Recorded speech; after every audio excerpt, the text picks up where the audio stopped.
Welcome to Spotlight New England. I'm one of your hosts, Audrey McClelland. And I'm Ashley Erling. And this is a lovely time of year, Audrey, because it just is, because it's kind of getting into fall. But you know what, for me as a newer homeowner, I'm enjoying is figuring out like the plant and flower life. Yes, you do talk about this a lot. By season. Yep.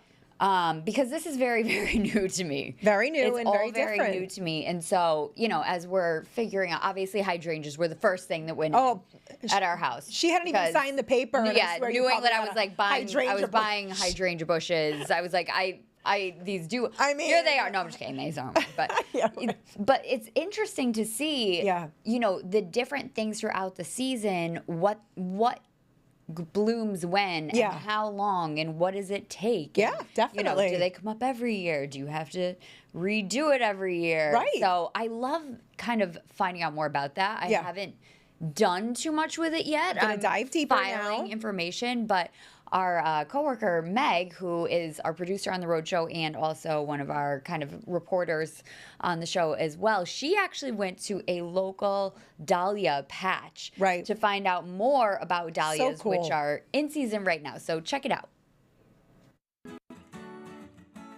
Surrounded by a rainbow of blooms, we're here at the Dahlia Patch in West Greenwich, where every flower tells a story. And joining us now to share the magic behind it all is co-owners Brian Layden and Jerry Celio. Good morning. Good morning, Megan. Thank you for having us. Thank you for coming. Tell us a little bit about the inspiration behind the patch. Well, Jerry and I are lifelong friends. Jerry had been growing dahlias for several years. He knew I had the farm property. He approached me and came up with this idea, and I welcomed it with open arms. It turned out great. This is now our 6th year. We're learning a lot. We both have a passion for the flowers and a love for nature and the wildlife, so it's kind of comes natural for us. Yeah, it's really a hidden gem here. It's really something for everyone. Tell us a little bit about what all you can do. Okay, here at the patch you could pick your own bouquets, whether a party of one or a group of many. We usually have music playing. They can come stay as long as they like. We also offer hay rides on the weekends. We have private ventures for professional photographers. We make rare exotic bird houses, owl houses, bat houses, that type of thing that people really are interested in. What other things, Jer? Flowering perennials we specialize in. Everything flowering here at the Dahlia Patch.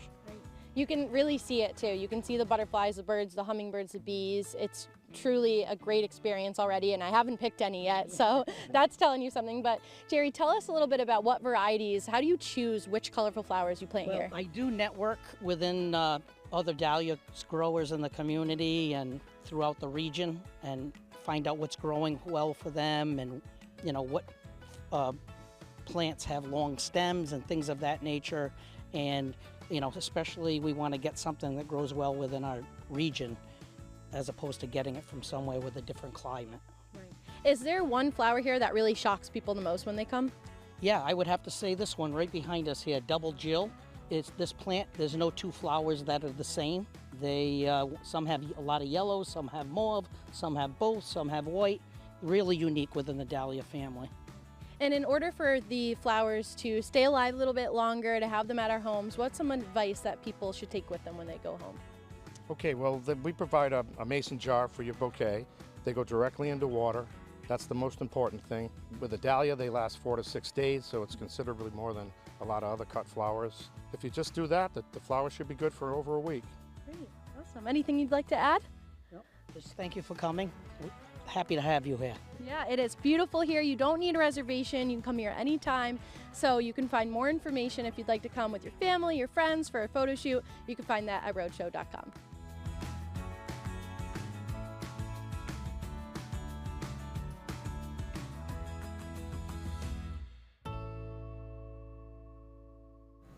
They were the loveliest two guys. I mean, they came to the road show today, and they were just unbelievably kind and sweet and lovely. I love could them tell, even right? more because of all of that, and you know, it makes me want to go to the Dahlia patch even more because they were just so lovely. And Yes. that's always such an added bonus It is when an you're added doing bonus. segments and things like that. Yes. Doesn't, you know, they don't have to be, but when they are, you're just like, It's like a win-win. Yeah, win-win. But how beautiful. They were gorgeous. The colors, everything. Beautiful. I can say that I never really thought too much about dahlias.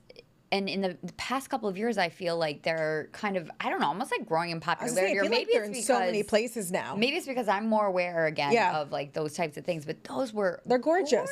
And those beautiful colors for the fall season too, even They're as the we're slowly perfect getting there. transition because there were still some bright colors, which Yep. I liked. It Of course, she wasn't liked the all- pink. That's the first thing she said. I'm a pink girl. That's all I can do. I'm a pink girl. So awesome to see. And you can go visit that locally. And we have much more coming up today on Spotlight New England, so stick around.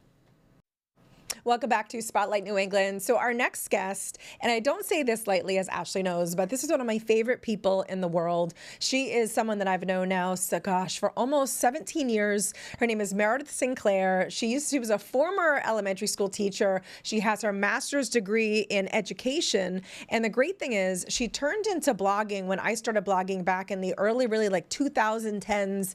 And she just had the most incredible blog that was really inspiring families to get together and to play. She's a Today Show contributor, she's an author, and she has just come out with her first game. So please welcome Meredith Sinclair to our show today. Hey, Meredith. Hey, Meredith. Hello, I am so excited to be with you, Ashley and Audrey. I mean, thank you for having me. This is so great. Oh, We're love it. so excited, and I've loved hearing kind of, you know, your guys' friendship and how you got to know each other, which is so much fun. So we're so excited to have you here today.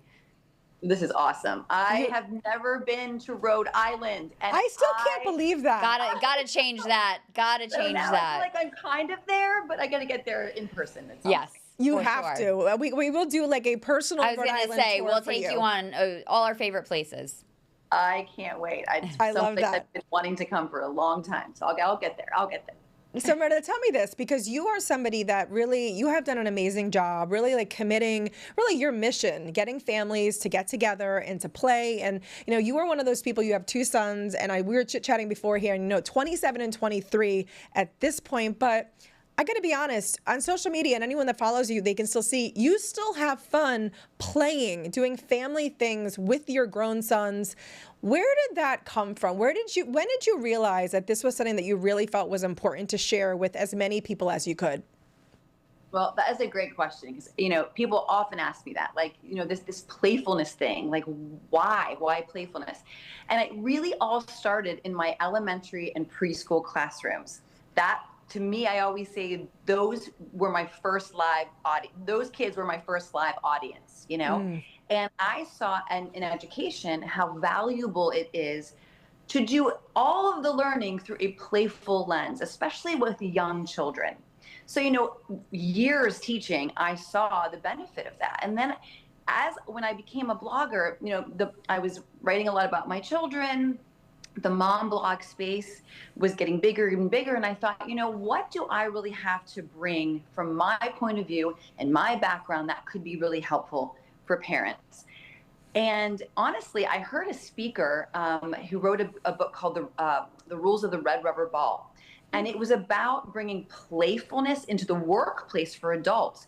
And a light bulb went off for me. And I thought, you know what, this is something I can really throw myself into, which is taking what I've learned about playfulness with young kids and elementary age and even like middle school kids, which I did a little bit with, and how we don't lose our sort of desire and need really to be playful, to play. And when we talk about play, it's not really just competitive play. It's the things that you do where you just lose sense of time, you know, and you're just swept up in a playful, creative experience. So then I dove right in, and I haven't looked back. And I'll tell you, it's been so like beneficial for me raising my own kids, keeping that in mind. And now that they're grown, like you said, like we just continue that playful spirit. And, you know, there's a lot of hard stuff in life at raising kids and beyond. And so it's not always easy and we're not always playful, but when we can be, we incorporate that. And, you know, I wrote a book called Well Played in 2016. And not only do I address sort of activities and fun for kids, but also to the parents, because it's a trickle down effect. If you, as a parent, incorporate playfulness and take that seriously, then it trickles down to your kids. Meredith, as someone, I'm about to, become a stepmom, so I'm kind of entering the space of parenthood, and I feel like I'm playing catch up a little bit because, I wasn't there for the first few years of their lives, and now all of a sudden I'm kind of like a mom figure in their lives. So where's like a good place to start when you're talking about kind of incorporating playfulness into your lives? Like, this is new to me. Like, where do you begin? I think the best place to start is right in your own home, because that's where you have the most sort of control and effect. And so in my book, actually, the very first chapter is I called it Your Playground, because your home is really your playground with your family. So little ideas. Now, how old are the kids? We have 6 and 10, and then the oldest is about to be an adult on her way, but she's still with us right now, senior in high school. Okay, so like the 6 and 10, great ages. So little things, when you take a look around your own home, you can think about like, what are some little ways that I can just add what I call pops of playfulness? Yeah. Oh, I think we had a glitch. A little bit of a glitch. That's okay. But it's so the advice from this is so amazing, because again, I'm still figuring out where to start. So, with the pops around the house, Meredith. Yes. So like things like this. So like I say like Jenga. We all know Jenga, right? Oh yeah. So I would take those blocks and put them in a big beautiful bowl right on the coffee table and leave them out. Like, or take the Monopoly game out of the box, set it up, and it's all that, like, if you build it, they will come kind of thing. and then also like ideas of like on your dining room table, take some butcher paper that you can get so inexpensively at craft stores, or, if you have a butcher who'll give you some butcher paper, lay it down on the middle of your table with markers in a beautiful little mason jar, and encourage them to write jokes, riddles, drawings, and then when you come to dinner, you talk about what we've drawn on the paper on the table, and that becomes like your tablecloth. It's just little, or like I used to like keep riddle and joke books in the kitchen islands drawer, where you hang out, you're making lunches, and there's downtime, you pull that out, and you're like, okay, I actually love riddles. My family makes fun of me because if we have riddles, like we always have Christmas crackers, or those crackers, like those British crackers for every holiday. They make fun of me, but I find them for every holiday because I think they're so much fun. But they always have riddles, and if you ask me a riddle, you cannot tell me the answer. Like, I will spend an hour trying to figure out what that answer is. They're like, no, don't tell mom. Don't tell mom. She's gonna get mad if you tell her. I'm like, I love the brain of that. So just little ways that you can kind of take, what you already are doing in your home and then add a pop of playfulness. That's the best way to start. Those are great ideas. I remember one thing that Meredith did, and it was funny because I still have Well Played actually in my office at home, and I took it out when I knew you were going to be on, and I started doing like the slumber parties with the kids, because that was one of the things in your book. And I was like, okay, the boys were little at that point, and I remember we would just like randomly surprise them on like a Friday night with like a sleepover in the living room. Oh, that's so fun. And it was just like an easy thing to do, but like those are the memories. Like if you ask them now, like what was like one thing you guys remember, like from, I bet you that would be like on their list. It was like, okay, mom and dad slept on the couch and we had sleeping bags on the floor, and was it the most comfortable for us? No, I was gonna say I'd probably end up going up maybe halfway through the night and trying to come back down before they woke up.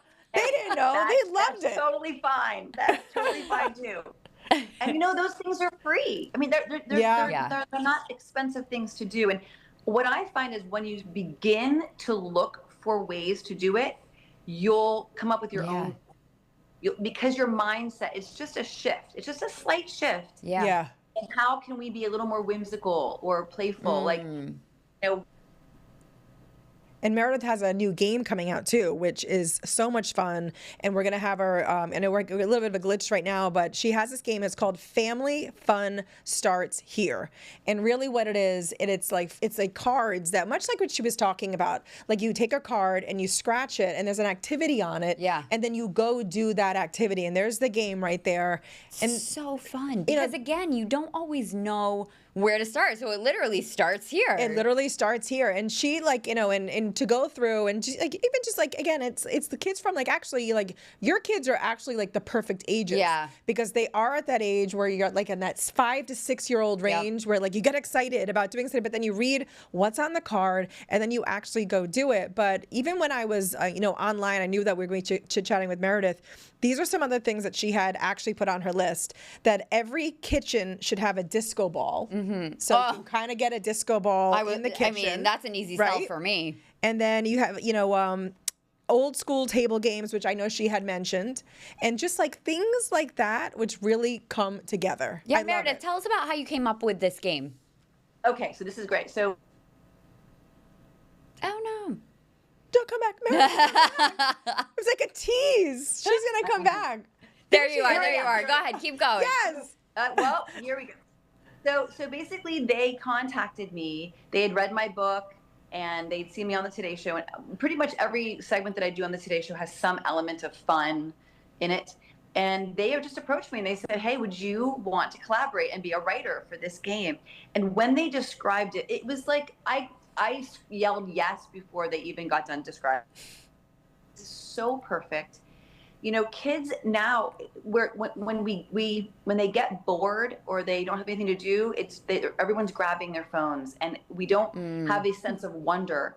And boredom is great for children. That is the time where they figure out what interests me all by myself when no one else is entertaining me. Yeah. So what this game is, as Audrey was describing, is we give you clues on the card before you scratch it off. So we say, this is about how much time this activity will take. This is where it happens, either at home or out and about at a park or at the library. We tell you about how much it'll cost. Again, how long it would be. So like this activity is an hour, or you're gonna need a half a day for this activity. So you can choose before you scratch it off. And then once you scratch it off, there are things, and pretty much every one of these, the most anything costs is like, it's usually under $10. Like they're very inexpensive or free. And then you're tasked to actually complete this activity with your family, either that day, or you say, okay, maybe we're going to do this tomorrow, but we're going to schedule it. So yeah, that's how it came about. I had so much fun writing it.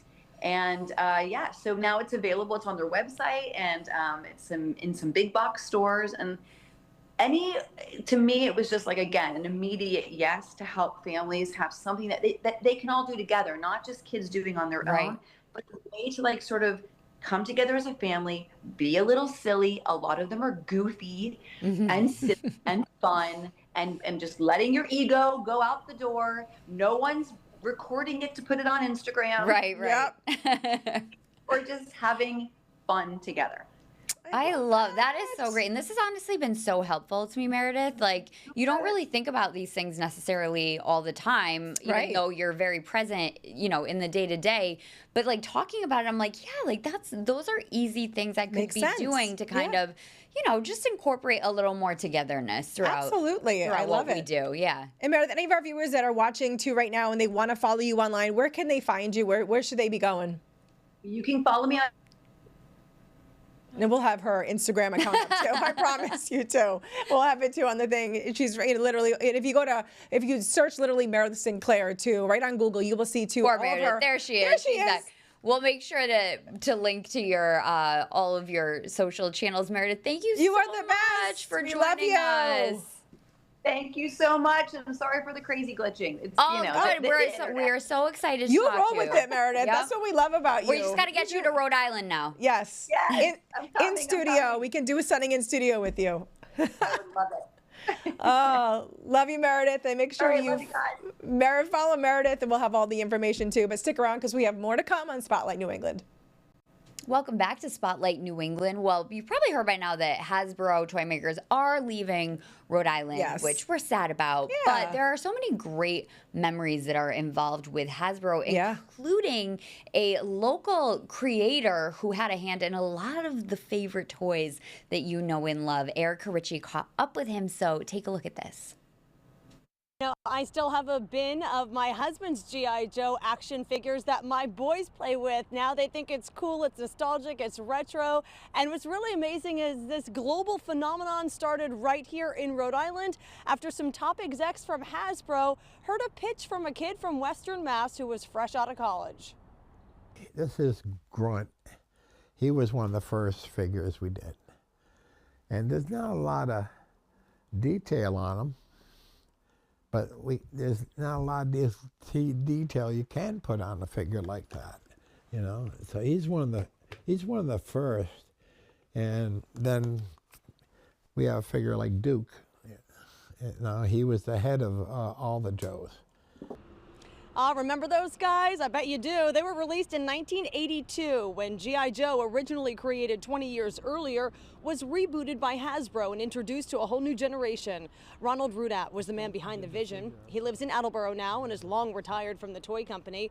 But when he was hired at Hasbro in the early 1970s, right out of art school in Boston, he was eager to create. He worked on everything, he said, from My Little Pony to Pirates of the Caribbean. But he says working on G.I. Joe was his greatest passion because of his love for the military. And he says he hears from members of the military all the time now how his toys created that same love in them. They talk about how my figures got them into the military. You know, when they were kids, they played with them, and that's what they wanted to do when they grew up. Yeah, it's cool. It is pretty cool. Cool enough to get the G.I. Joe inducted into the Toy Hall of Fame back in 2004, but Rudat doesn't take all the credit. He says it was a team at Hasbro that was responsible for launching, relaunching, if you will, this brand, creating a franchise from it. He said they had a lot of fun together, that team, when they worked at Hasbro. And what's really cool is they recently reunited at a G.I. Joe convention in Dallas, and he said they had just as much fun there at this time as well. That's the latest reporting with the story this morning. I'm Erica Ritchie, 12 News. How love cool that. is What a that? legacy, huh? I know. It's, you know, you don't always think about where something came from, where Right. the idea came from.